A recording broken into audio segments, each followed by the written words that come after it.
Please दोस्तों, कहानी को शुरू करने से पहले आप लोगों से हाथ जोड़ के प्रार्थना करती हूँ, मेरे चैनल को सब्सक्राइब कर लीजिए। कहानी बनाने में बहुत मेहनत लगती है। प्लीज़ आप लोगों के सपोर्ट की मुझे बहुत ज़्यादा ज़रूरत है। उस घटना को लगभग 20 दिन बीत चुके थे। प्रताप सिंह पूरी तरह स्वस्थ हो चुके थे।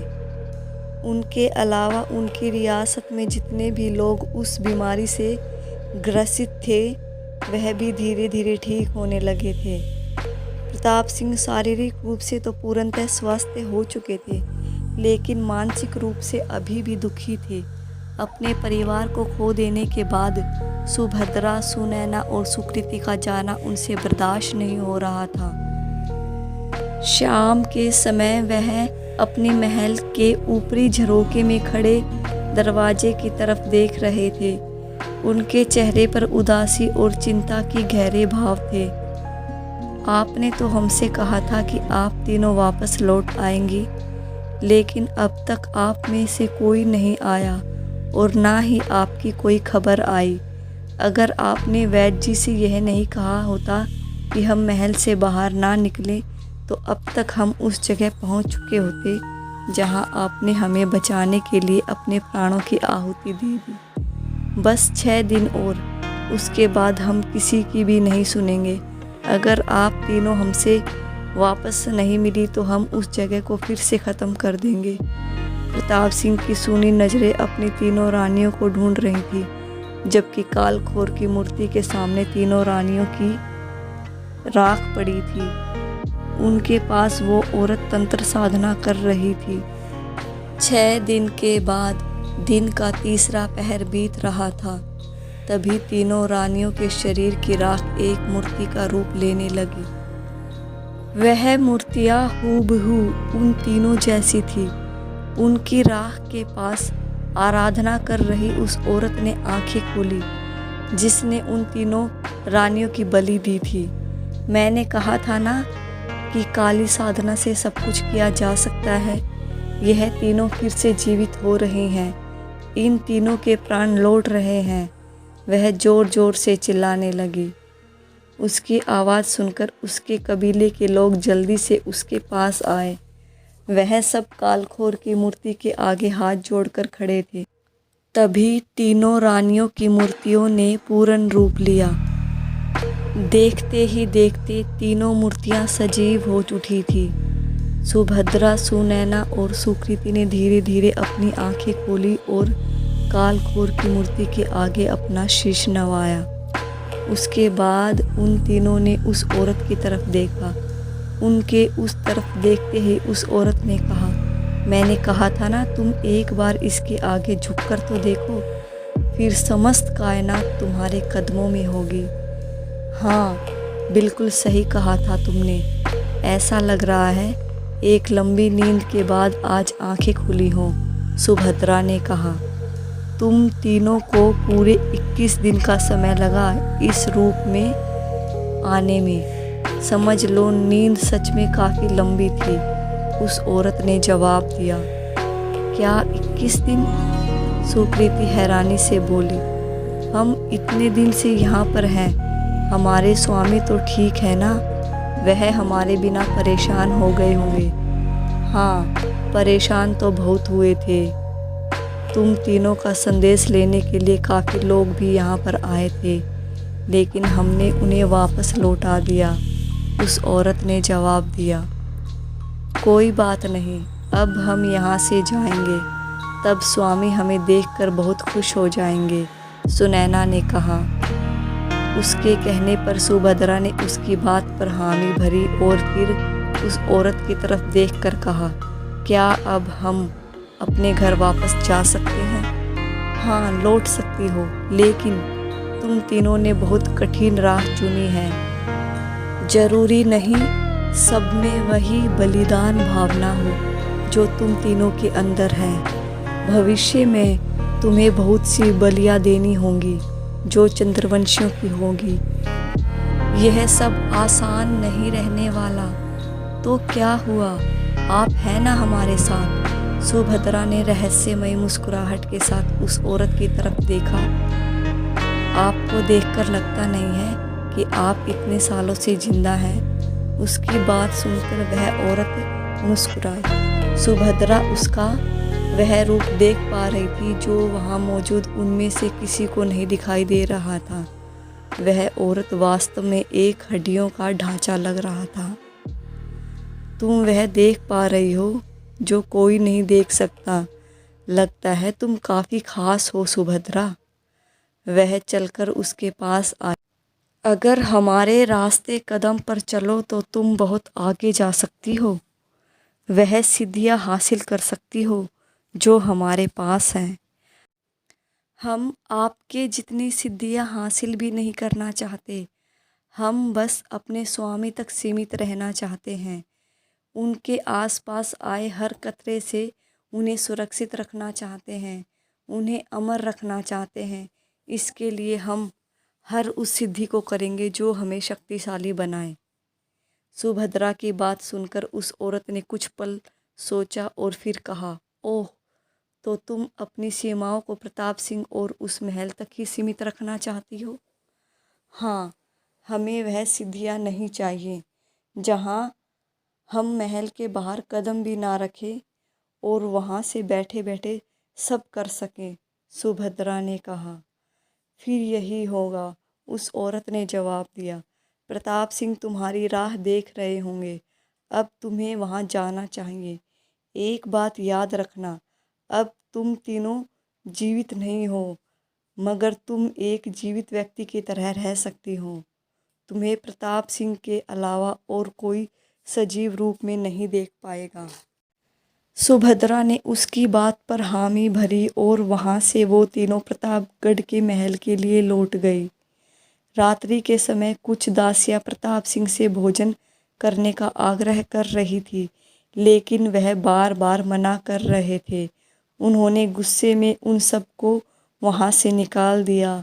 उनके गुस्से से बचने के लिए उन्होंने खाना वहीं छोड़ा और वहाँ से चले गए।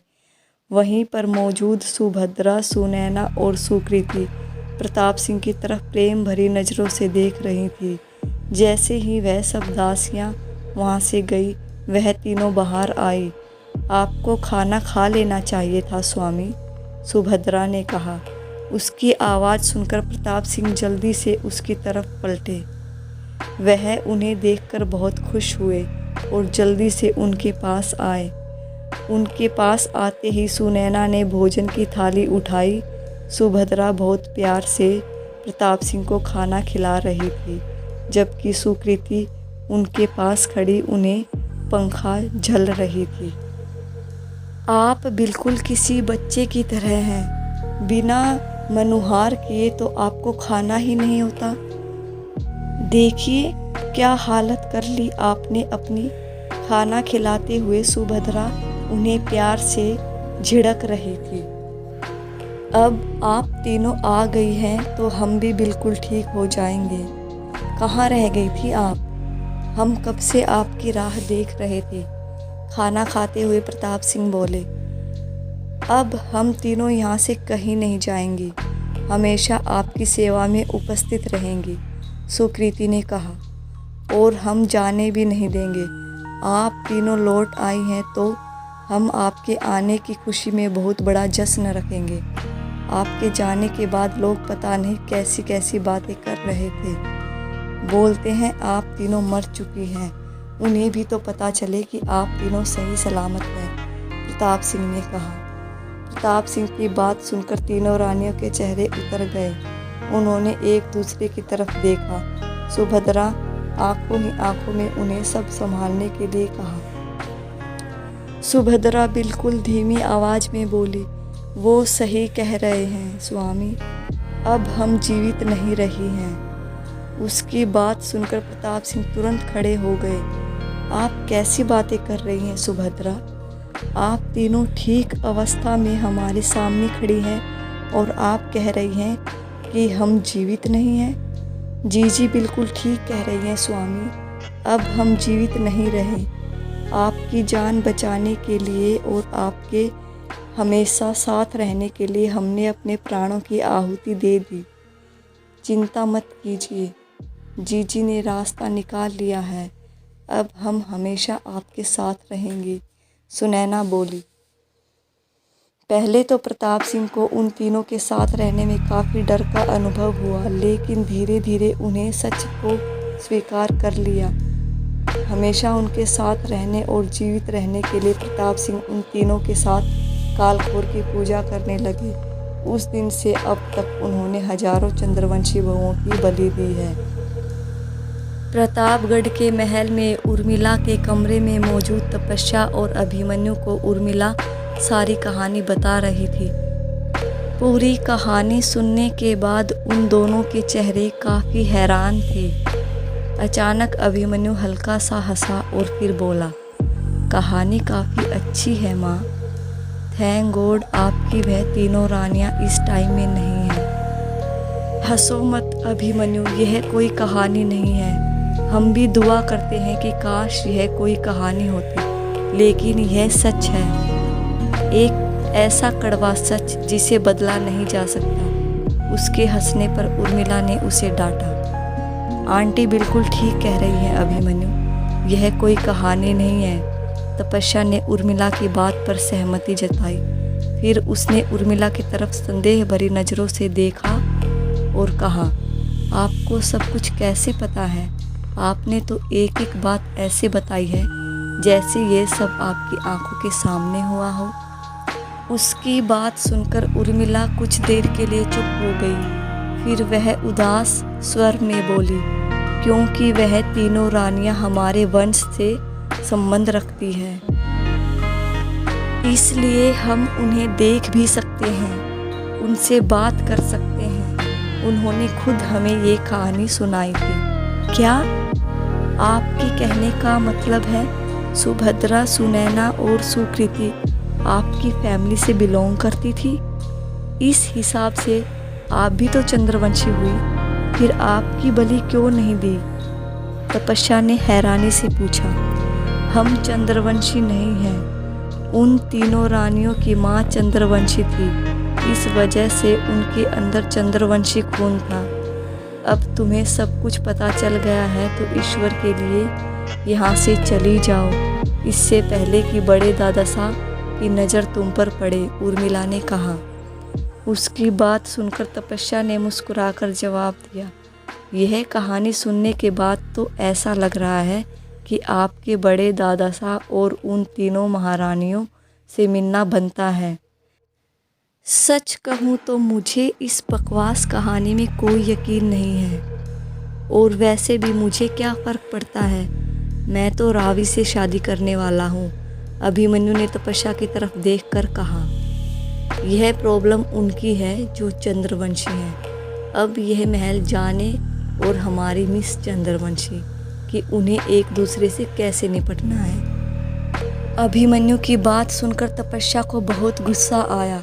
वो अपनी जगह से खड़ी हुई और अभिमन्यु के पास जाकर बोली, अच्छी बात है, तुम्हें कोई फ़र्क नहीं पड़ता, जाओ और जाकर उस रावी से अभी शादी कर लो, मुझे भी कोई फ़र्क नहीं पड़ता। हाँ तो कर लूँगा, तुम्हें क्या? अभिमन्यु ने लापरवाही से जवाब दिया। तुम्हें लगता है बड़े दादा साहब ऐसा करने देंगे अभिमन्यु? अब जब उन्हें पता चल गया है कि चंद्रवंशी इस महल में मौजूद है तो वह तुम्हारी शादी रावी से कभी नहीं होने देंगे, उर्मिला ने कहा। आप जानती है मैं कितना जिद्दी हूँ, मैं भी देखता हूँ मुझे कौन रोकता है, अभिमन्यु ने जवाब दिया। अभिमन्यु और तपस्या आपस में बहस कर रहे थे। वहीं उर्मिला देवी बार बार तपस्या को वहाँ से जाने के लिए कह रही थी। देखिए आंटी, सच जो भी हो मुझे कोई फ़र्क नहीं पड़ता, मैं राजकुमारी तपस्या की आत्मा को यहाँ से आज़ाद करवा कर रहूँगी। और हाँ, एक और चीज़, जैसे आप उन तीनों रानियों के वंश से संबंधित होने के वजह से उन्हें देख सकती हैं, वैसे ही मैं भी राजकुमारी तपस्या की तरह चंद्रवंशी हूँ और उन्हें के राजघराने से बिलोंग करती हूँ। मैंने उनसे बात की थी। बातों बातों में तपस्या ने सारी बात उन दोनों के सामने रख दी। लगता है माँ के साथ रहते रहते यह भी पागल हो गई है, जो अब घोस्ट से बातें करने लगी है। थैंक गॉड वक्त रहते मैंने अपनी चॉइस बदल ली, वरना इसकी तरह मैं भी पागल हो जाता। अभिमन्यु ने आंखें तरेर कर जवाब दिया और वहाँ से जाने लगा। वह वहाँ से जाने के लिए मुड़ा ही था कि उर्मिला ने पीछे से कहा, तुम कितनी भी कोशिश कर लो अभिमन्यु, लेकिन बड़े दादा साहब तुम्हारी शादी रावी से कभी नहीं होने देंगे और उनके फैसले के खिलाफ इस घर में कोई नहीं जा सकता। अभिमन्यु ने उर्मिला की बात को पूरी करते हुए अनसुना कर दिया और वहाँ से चला गया। उसके बाद तपस्या भी वहाँ से जा चुकी थी। उन दोनों के जाने के बाद एक पिलर के सहारे छुपी रावी बाहर निकली। उसके चेहरे पर डर के भाव थे, जिसने अनजाने में उन सब की सारी बातें सुन ली थी। रावी ने कुछ नहीं कहा और सबसे छुपते छुपाते जल्दी से अपने कमरे में आ गई। उसके कानों में उर्मिला की कही बस एक ही बात गूंज रही थी कि प्रताप सिंह उसकी शादी अभिमन्यु से कभी नहीं होने देंगे। ऊपर से प्रताप सिंह का सारा सच जानने के बाद उसमें इतनी हिम्मत भी नहीं थी कि वह उनके खिलाफ कुछ कर सके। उसने अपनी आंखों के सामने अपने चाचा चाची को मरते देखा था, उसके बाद तो बिल्कुल भी नहीं।